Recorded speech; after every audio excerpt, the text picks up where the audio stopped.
Менә алар Шишмәкәйнең яшь сәяхәтчеләре. Өлкән төркемдәге нәниләргә сулык янында башланучы экологик сукмак буенча йөрисе. Участоктагы барлык композицияләр белән алар һава суларга чыккач танышырга өлгергән, әмма бүгенге максатлары экология белән бәйле.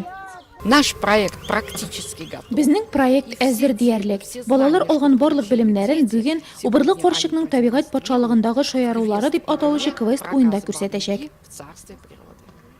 Мәктәпкәчә учреждениенең ачышлар сукмагы буйлап үзенчәлекле проекты 2нче елга әмәлдә. Аның белән Яшел Әлем халыкара мәктәбендә һәм Эко-яз 2018 республика конкурсында катнашып призер булалар. Хәзер бакча участогын Альп таучыгы, чәчәкле яшелчәле клумба бизи, үз метеостанцияләре һәм сәламәтлек юлы бар. Учреждениенең ландшафт сәнгате республика экология министрлыгы вәкилләрендә кызыксындырган. Собрано очень много аспектов. Экологияның бар юнәлешләрен яктыртканнар, балалар табигать белән таныша, экология турында белә, яфрактан чәчәктән алып кышларга кадәр барысында сакларга, якларга өйрәнә, балачактан табигатьне яратырга кирәклегенә төшенә.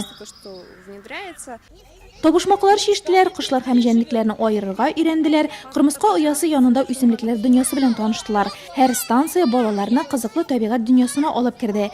Алар шулай ук геометрик фигуралар ярдәмендә җанварларны ясарга һәм кыр шартларында эчә торган су табырга өйрәнде. Узнал, что надо думать. Нужно беречь природу. Нельзя ломать цветы и убить деревья. Мне очень нравится на нашей площадке.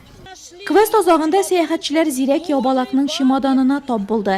Балалар нәкъ менә шуны эзләгән булып чыкты. Аның ишендә татлы бүләкләр, сирәк очрый торган кошлар һәм җәнлекләр турында энциклопедия. Чара кунаклары, экологлар бүләге дә алган күнекмәләр һәм белемнәргә күңелле өстәмәгә әйләнде.